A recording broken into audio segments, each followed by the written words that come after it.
Ini adalah kisah tentang seorang nabi yang hidup di masa kerajaan-kerajaan kuno. Kisahnya dipenuhi dengan hal-hal yang sulit dipercaya, bahkan terasa aneh dan di luar akal manusia. Namun, justru itulah yang membuat kisahnya menarik untuk dibahas. Bayangkan saja nabi ini pernah dibunuh sebanyak 70 kali dengan berbagai cara. Tapi apa yang terjadi? Ia selalu selamat dan kembali hidup. Semua ini terjadi di hadapan mata para musuhnya, seakan-akan menjadi peringatan nyata atas kekuasaan Allah Subhanahu wa Ta'ala.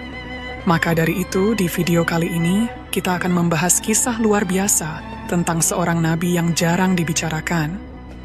Ini adalah kisah nabi yang dibunuh sebanyak 70 kali.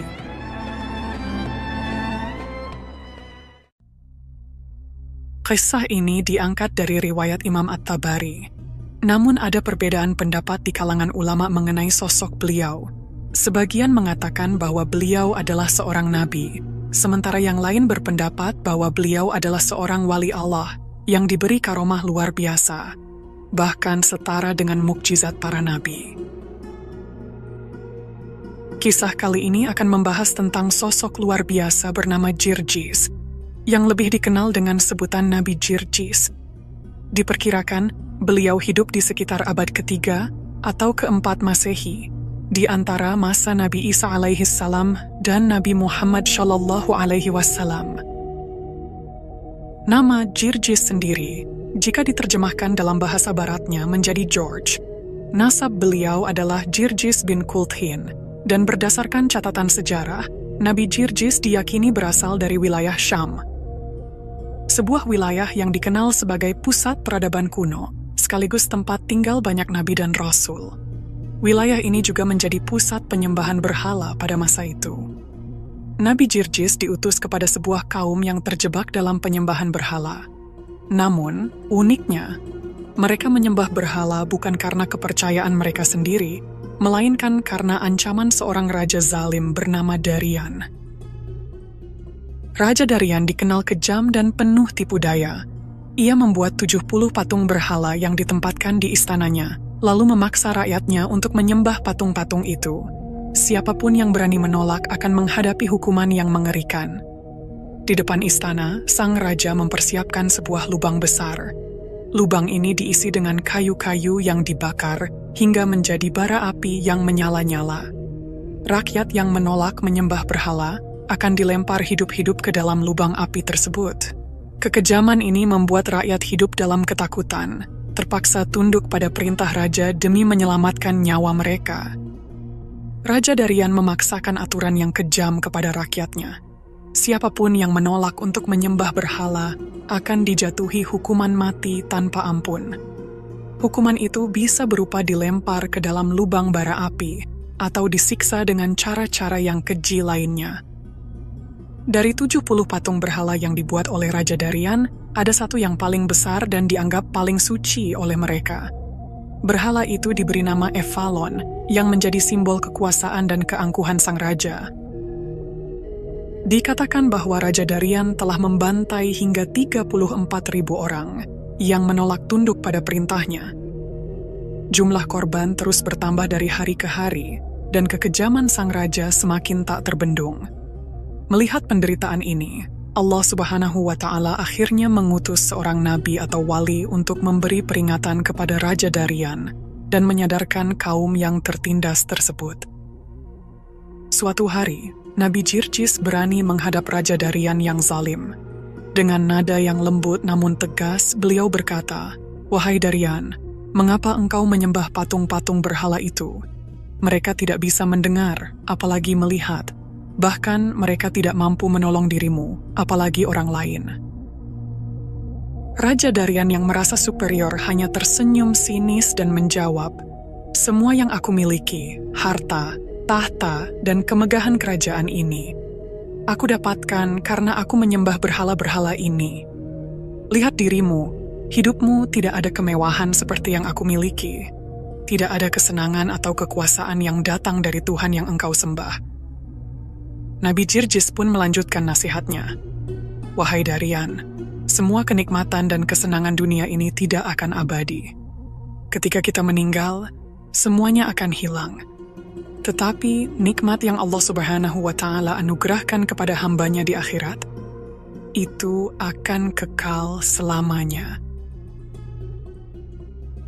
Namun, sebagai seorang raja yang terbuai dengan kekuasaan dan egonya, Daryan tidak bisa menerima kenyataan itu. Ia merasa kalah dalam debat dan marah besar. Keangkuhan dan gengsinya sebagai seorang penguasa membuatnya tak mampu menerima kebenaran yang disampaikan Nabi Jirjis. Sebagai balasan atas perdebatan yang tak memihaknya, Raja Daryan memerintahkan pengawalnya untuk menangkap Nabi Jirjis. Tanpa ampun, tubuh Nabi diikat dengan erat. Kemudian, mereka mendatangkan air mendidih yang telah dicampur dengan daun-daun beracun. Air panas itu disiramkan ke tubuh Nabi Jirjis, hingga kulitnya melepuh dan dagingnya mulai terlihat jelas dari balik kulit yang hancur. Namun, siksaan itu tidak berhenti sampai di situ. Para pengawal raja menciptakan alat penggaruk dengan ujung yang sangat tajam. Mereka menggunakan alat tersebut untuk menggaruk tubuh Nabi Jirjis yang sudah melepuh, sehingga terlihat jelas tulang-tulang dari tubuhnya yang terluka. Setelah Nabi Jirjis wafat dengan tubuh yang hancur karena siksaan kejam, keesokan harinya, seorang pria tiba-tiba muncul di istana, dan betapa terkejutnya Raja Daryan ketika ia melihat sosok itu. Ternyata pria itu adalah Nabi Jirjis yang hidup kembali. Raja Daryan pun terkejut. Bagaimana mungkin seseorang yang telah dibunuh dan tubuhnya hancur lebur, tiba-tiba muncul lagi dengan penampilan yang lebih tampan dan mempesona dibanding sebelumnya?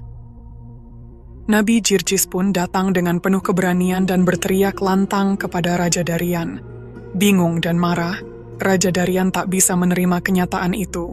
Ia pun memerintahkan para pengawalnya untuk membunuh Nabi Jirjis untuk kedua kalinya. Kali ini, Daryan memerintahkan mereka untuk membawa 6 pasak besi tajam. Tubuh Nabi Jirjis diikat dan kedua kakinya direntangkan. Dengan kejam, pasak-pasak besi itu ditancapkan hingga menembus tubuh Nabi Jirjis. Untuk kedua kalinya Nabi Jirjis wafat, tubuhnya kembali terkapar dalam keadaan yang tak kalah mengerikan. Namun, kali ini Allah Subhanahu wa Ta'ala mengirimkan malaikat Jibril untuk mencabut pasak-pasak besi yang menancap di tubuh Nabi Jirjis. Dan seketika itu juga, luka-luka yang mengerikan pada tubuhnya sembuh dengan cepat, seolah tidak pernah terjadi apa-apa. Dengan izin Allah Subhanahu wa Ta'ala, Nabi Jirjis hidup kembali, dengan tubuh yang utuh dan segar, seolah tak pernah merasakan siksaan yang mengerikan sebelumnya. Melihat kejadian luar biasa ini, Raja Daryan sangat terkejut dan bingung. Dalam pikirannya, ia mulai bertanya-tanya, apakah Jirjis ini seorang tukang sihir? Namun, hatinya tidak bisa menerima jika itu benar-benar sihir, karena tidak ada seorang pun yang bisa melakukan hal seluar biasa ini. Setelah Nabi Jirjis hidup kembali, beliau dengan tegas menyatakan, "Wahai Raja Zalim, katakanlah tiada Tuhan selain Allah." Mendengar kata-kata itu, Raja Daryan semakin marah. Ia merasa dipermalukan di hadapan orang banyak dan tidak bisa menerima kenyataan tersebut. Dengan penuh kemarahan, Daryan memerintahkan pengawalnya untuk menyiapkan sebuah kuali besar. Kuali itu kemudian diisi dengan air yang dimasak hingga mendidih. Ketika air itu sudah mendidih, Nabi Jirjis dilempar ke dalam kuali tersebut untuk direbus hidup-hidup. Seketika itu, Nabi Jirjis pun wafat untuk ketiga kalinya dalam siksaan yang mengerikan. Namun, kekuasaan Allah Subhanahu wa Ta'ala tak terbantahkan. Dengan izinnya, Nabi Jirjis kembali hidup dalam keadaan sempurna, tanpa luka sedikit pun. Singkat cerita, Raja Zalim Daryan terus saja mencoba berbagai cara untuk menyiksa dan membunuh Nabi Jirjis. Tak tanggung-tanggung, upaya itu dilakukan hingga 70 kali. Setiap kali Nabi Jirjis wafat di tangan Daryan, Allah Subhanahu wa Ta'ala menunjukkan kekuasaannya dengan menghidupkan kembali Nabi Jirjis. Bahkan, dalam beberapa riwayat disebutkan bahwa jumlah pembunuhan itu mencapai 100 kali. Setiap cara yang digunakan Raja Daryan, mulai dari yang paling kejam hingga yang paling tak masuk akal, selalu berujung pada kebangkitan Nabi Jirjis oleh kehendak Allah. Hingga akhirnya, Darian benar-benar kehabisan ide. Ia tak tahu lagi harus menggunakan metode apa agar Nabi Jirjis tidak bangkit lagi. Darian dan para pengawalnya mulai kehabisan akal menghadapi mukjizat Allah yang luar biasa. Tak mampu mengalahkan Nabi Jirjis dengan cara kekerasan, kali ini Darian mencoba pendekatan lain. Dengan nada penuh rayuan, ia berkata, "Jirjis, jika engkau mau menaatiku, aku pun akan menaatimu. Begini saja, sembahlah berhalaku 1 kali saja. Setelah itu, aku berjanji akan menyembah Tuhanmu. Bagaimana menurutmu?" Namun, Nabi Jirjis tidak memberikan jawaban apapun. Beliau hanya terdiam, tanpa mengangguk atau menggelengkan kepala. Sikap hening ini membuat orang-orang yang menyaksikan peristiwa tersebut mulai berpikir bahwa Nabi Jirjis mungkin setuju dengan tawaran Raja Darian. Melihat Nabi Jirjis tetap diam, Raja Darian melanjutkan kata-katanya dengan nada lebih lembut. "Wahai Jirjis, aku sudah berkali-kali menyiksamu, dan pastilah kau sangat lelah. Kini, tinggallah semalam di istanaku ini untuk menghilangkan letihmu." Ternyata Darian sedang mencoba bersikap baik. Ia mengira bahwa Nabi Jirjis akan menerima tawarannya setelah perlakuan ramah tersebut. Akhirnya, Nabi Jirjis setuju untuk menginap di istana malam itu. Namun, bukan karena ingin menerima tawaran Darian, melainkan untuk memulihkan tenaga dan sekaligus mencari cara terbaik untuk mengajak sang raja kepada Islam. Pada malam harinya, di dalam istana Raja Darian, Nabi Jirjis menghabiskan waktu dengan sholat memohon petunjuk kepada Allah Subhanahu wa Ta'ala. Usai sholat, beliau melantunkan ayat-ayat dari kitab Zabur dengan suara merdu dan penuh kekhusyuan. Lantunan itu menggema di dalam istana sampai terdengar oleh istri Raja Darian. Tanpa disangka, suara indah itu menggugah hati sang ratu. Ia menangis terseduh-seduh, hatinya tersentuh oleh keindahan kalam ilahi yang dilantunkan Nabi Jirjis. Malam itu, dalam diam, istri Darian memutuskan untuk memeluk Islam tanpa sepengetahuan siapapun. Ketika pagi tiba, Raja Darian memanggil Nabi Jirjis ke hadapannya. Dengan suara penuh perintah, ia berkata, "Jirjis, sekarang sembahlah berhala Evalon seperti yang telah kita sepakati." Namun, Nabi Jirjis dengan tegas menjawab, "Tidak, aku hanya menyembah Allah yang Maha Esa. Tidak ada kompromi dalam hal ini." Mendengar jawaban tersebut, Raja Darian langsung naik pitam. Ia merasa dipermainkan karena mengira Nabi Jirjis setuju dengan tawarannya pada malam sebelumnya. Dalam amarahnya, Darian memerintahkan para pengawal untuk segera menangkap Nabi Jirjis dan melemparkannya ke dalam penjara. Saat itu, seorang penasihat kerajaan segera memberikan saran kepada Raja Darian. Ia berkata, "Wahai Paduka, jangan masukkan Jirjis ke dalam penjara kerajaan. Saya khawatir, jika dia ditempatkan di sana, dia akan memengaruhi para tahanan lainnya. Bisa-bisa mereka memberontak dan malah mengancam keselamatan kerajaan." Raja Darian merenungkan kata-kata penasihatnya. Benar juga, memasukkan Jirjis ke penjara bisa menimbulkan masalah baru di kemudian hari. Akhirnya, ia memutuskan untuk mengurung Nabi Jirjis di sebuah gubuk tua yang terisolasi. Gubuk itu kecil dan rayot, jauh dari kehidupan istana. Darian memerintahkan agar Jirjis tidak diberi makan maupun minum sama sekali selama dikurung di sana. Dalam gubuk itu, Nabi Jirjis tidak sendirian. Ia tinggal bersama seorang nenek tua yang sudah pikun dan seorang anak lelaki yang mengalami berbagai keterbatasan seperti buta, tuli, dan bisu. Hari-hari berlalu, rasa lapar mulai menyiksa Nabi Jirjis. Dalam keadaan itu, Nabi Jirjis tetap mengandalkan Allah Subhanahu wa Ta'ala. Dengan penuh keyakinan, ia mengangkat tangan dan berdoa memohon pertolongannya. Allah Subhanahu wa Ta'ala dengan cepat mengabulkan doa Nabi Jirjis. Keajaiban pun terjadi. Tiang penopang gubuk tua itu mendadak berubah menjadi hijau, lalu memunculkan buah-buahan segar. Nabi Jirjis, sang nenek tua, dan putranya akhirnya bisa makan hingga kenyang, menghilangkan rasa lapar yang telah mendera mereka. Sang nenek, yang takjub melihat doa Nabi Jirjis langsung dikabulkan oleh Allah, merasa ada harapan untuk putranya. Dengan penuh harap, ia memohon, "Wahai Nabi yang mulia, tolong doakan anakku. Ia telah buta, tuli, dan bisu sejak lahir. Mohon kepada Allah agar dia disembuhkan." Nabi Jirjis mengangguk penuh kasih. Ia kemudian mengangkat tangannya dan memohon kepada Allah Subhanahu wa Ta'ala. Dengan keyakinan yang tulus, ia berdoa agar putra nenek itu diberi kesembuhan. Tak lama setelah itu, keajaiban lainnya terjadi. Putra nenek itu mulai membuka matanya dan melihat untuk pertama kalinya. Telinganya mendengar dan bibirnya mampu mengucap kata. Sang anak sembuh total, membuat sang nenek menangis bahagia dan bersyukur atas mukjizat yang baru saja disaksikannya. Dan karena keajaiban ini, si nenek dan putranya langsung memutuskan untuk masuk Islam saat itu juga, mengakui kebesaran Allah Subhanahu wa Ta'ala dan keimanan Nabi Jirjis. Suatu hari, Nabi Jirjis berbicara kepada putra nenek tersebut dengan nada penuh keyakinan. Beliau berkata, "Nak, pergilah ke tempat di mana Raja Darian menyimpan berhala-berhalanya. Sampaikan pesan ini, Jirjis memanggil kalian." Tanpa ragu, anak itu segera menuju lokasi di mana 70 berhala milik Darian diletakkan. Sesampainya di sana, ia menyampaikan pesan Nabi Jirjis kepada berhala-berhala tersebut dengan lantang. Lalu, sebuah keajaiban besar pun terjadi. Atas izin Allah Subhanahu wa Ta'ala, patung-patung berhala itu seolah hidup.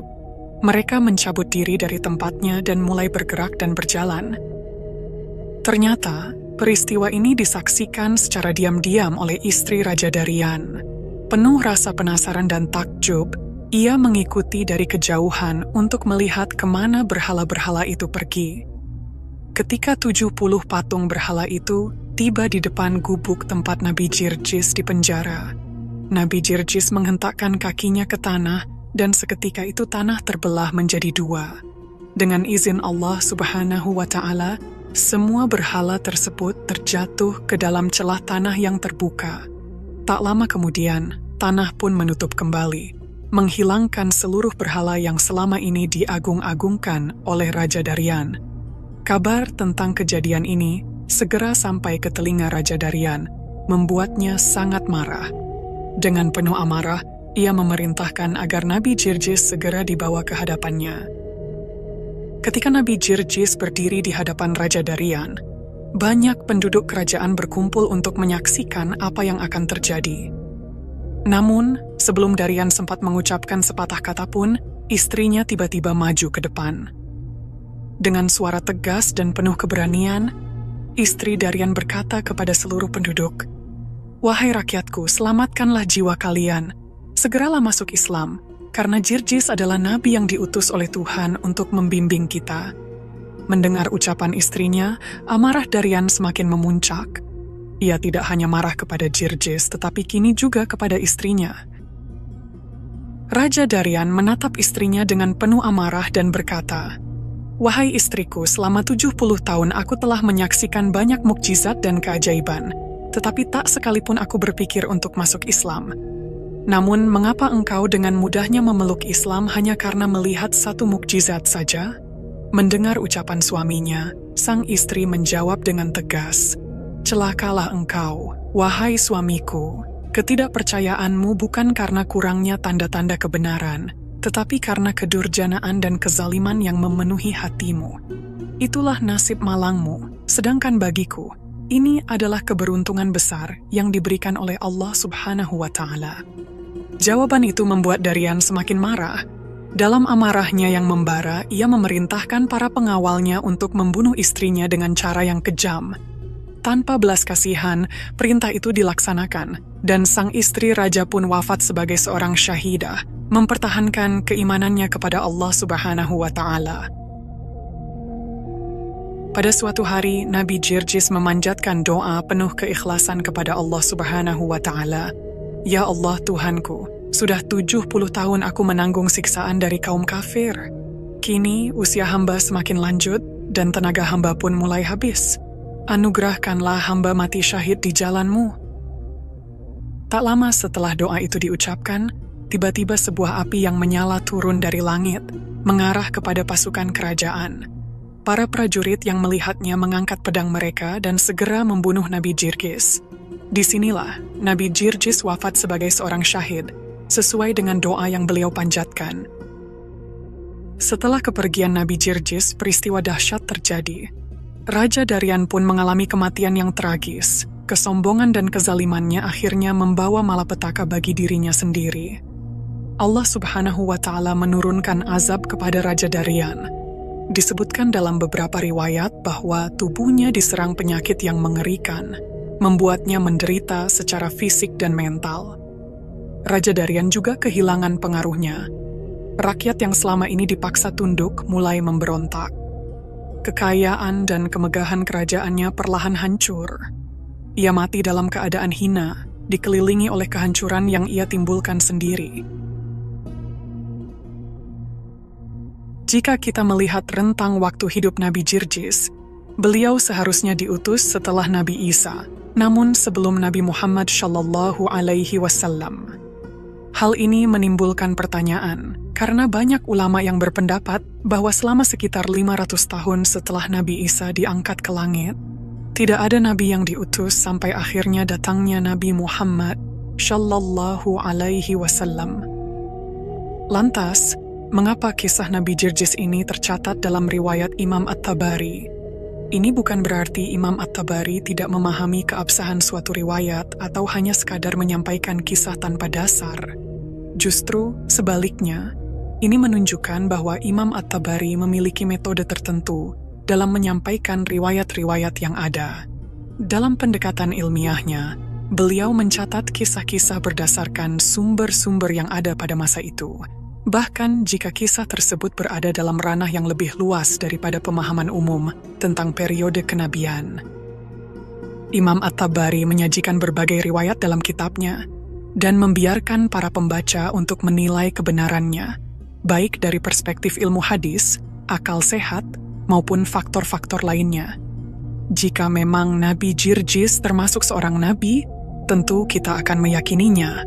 Namun ada satu hal yang menjadi perhatian. Beliau hidup di antara dua periode besar, masa Nabi Isa dan Rasulullah SAW, yakni masa yang penuh transisi. Pada periode ini, dunia tengah dilanda perang, bid'ah, wabah penyakit, bencana alam, dan kebangkitan kesyirikan. Ini adalah periode di mana tidak ada nabi yang diutus, sebuah masa yang kosong di antara dua nabi besar tersebut. Semoga kisah ini memberikan manfaat dan menambah wawasan kita. Jika ada kekurangan atau kesalahan, mohon dimaafkan. Kebenaran berasal dari Allah Subhanahu wa Ta'ala, sementara kekhilafan dan kesalahan adalah dari diri saya sendiri sebagai manusia biasa. Sampai jumpa di kisah-kisah seru dan penuh makna berikutnya. Wassalamualaikum warahmatullahi wabarakatuh.